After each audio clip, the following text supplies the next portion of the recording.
I am doctor Ajay Kothari और आज का केस स्टडी एक बहुत इंटरेस्टिंग केस स्टडी है। ये है मिस्टर रामदास शितोले, इनके बारे में। इनका एज है 58 ईयर्स और ये पूना में एक दौंड एरिया है, बहुत बड़ा रेलवे जंक्शन का एरिया है और दौंड में ये खेती करते हैं। 4 महीने पहले ये ट्रैक्टर से गिर गए और इनको नेक में सर्वाइकल स्पाइन इंजरी हो गया और उसके बाद इनको गर्दन से नीचे तक दोनों हाथों में, दोनों पैरों में कुछ भी ताकत नहीं था। He was completely paralysed. उसके बाद उन्होंने पहले 5 दिन उनके घर के आसपास कोई लोकल हॉस्पिटल में काफी ट्रीटमेंट लिया और फिर 6 डे को उनको एम्बुलेंस में ट्रांसपोर्ट यहाँ किया गया। पहले इनका केस स्टडी हम समझ लेते हैं कि ये क्या था इनको एग्जैक्टली। सो अगर आप यहाँ देखेंगे तो इनका ये सर्वाइकल स्पाइन का एमआरआई है और इनको C2, C3, C4, C5, C6, C7।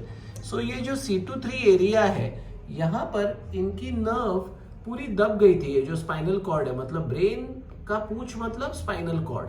तो ये C2-3 में इतना बड़ा डिस्क बाहर आकर इनका पूरा स्पाइनल कॉर्ड यहाँ पे दब गया था और उसके कारण इनके हाथों में भी ताकत नहीं था।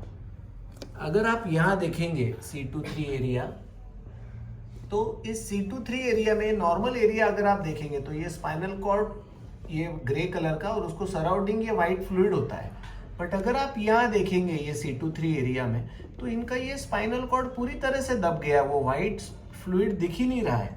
और अगर आप यहाँ भी देखेंगे तो ये पूरा इनका स्पाइनल कॉर्ड यहाँ दब गया था और उसकी वजह से इनको तकलीफ था। नीचे एक C5, C6 एरिया में भी डिस्क बाहर आया था इनका, बट मेन दबाव इनका C2-3 पे था। हमने इनका सर्जरी किया और अगर आप देखेंगे तो हमने सर्जरी में इनका सर्वाइकल लैमिनेक्टोमी और लैटरल मास फिक्सेशन जिसको बोलते हैं वो किया। तो ये सर्वाइकल पेडिकल स्क्रू है, C3 lateral mass, C4, C5, C6 lateral mass fixation किया। This is a lateral X-ray and this is the AP X-ray. अगर आप यहाँ देखेंगे तो this is the AP X-ray. आज 4 महीने के बाद ये हमारे पास आए हैं, ये इनका पूरा परिवार है और ये पूरे नॉर्मल हो गए हैं। इनके दोनों हाथ, दोनों पैर कंप्लीटली काम करते हैं। ये अपना सारा रूटीन शुरू कर चुके हैं और आज मेरे पास ग्रीन सिग्नल लेने आए हैं कि इनको वापस खेती शुरू करनी है।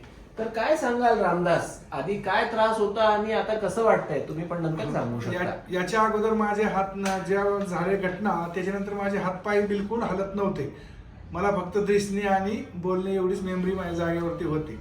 त्याच्यानंतर इथे ऑपरेशन केल्यानंतर आता हात पाय सगळे हलू शकतो, मी चालू शकतो। ऑपरेशनच्या अगोदर मी बिलकुल चालू शकत नव्हतो, उठून बसत नव्हतो। दोन्ही हात असे वरती करता येत होते का? अजिबात नाही, कुठलीच वस्तू असे वर करणे किंवा असे करणे कुठले। संडास लघवीचा ताबा होता? नाही, काहीच ताबा नव्हता। बेड मध्ये। अच्छा, आता नवीन आयुष्य भेटल्यावर कसं वाटतंय? चांगलं वाटतं ना। तुम्हाला काय सांगू इच्छिता, काय त्रास होता वडिलांना?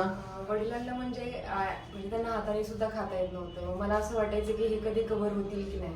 मग जेव्हा आम्ही इकडे संजयतीला आणला आणि डॉक्टर कोठारींची म्हणजे साथ भेटली तेव्हा माझे वडील स्वतःच्या पायावर चालू शकतात आणि त्याचा मला खूप आनंद। आज किती फिरतायत ते आता? भरपूर फिरतात, 2 kilometre.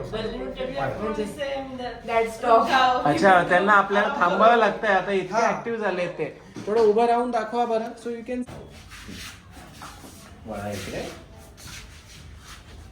So you can see here कि इनका ये स्टिचेस है यहाँ पे, यहाँ तक वो स्टिचेस होते हैं। सो दिस इज द एरिया जहाँ पे हमने ये पोस्टीरियर सर्वाइकल लैमिनेक्टोमी किया था और यहाँ पे हमने सर्वाइकल लैटरल मास फिक्सेशन और C2 पेडिकल फिक्सेशन किया था and this is the area where laminectomy has been perform for him. और आज आप देख सकते हो, चालून दाखवा आता पूर्ण। हाँ, मागे थोडस मागे या, आता परत चालून दाखवा पूर्ण, पूर्ण चालून दाखवा। या परत, या परत, हात घ्या वरती, खाली, समोर वाका। So he can do almost everything. So this is a very rewarding surgery कि जो पेशेंट पूरा पैरालाइज था, इनको गर्दन से लेके नीचे तक कोई सेंसेशन था, कोई पावर नहीं था। But after the surgery, after 4 months now, ये पूरे नॉर्मल हो गए हैं, अपना सारा एक्टिविटीज कर लेते हैं।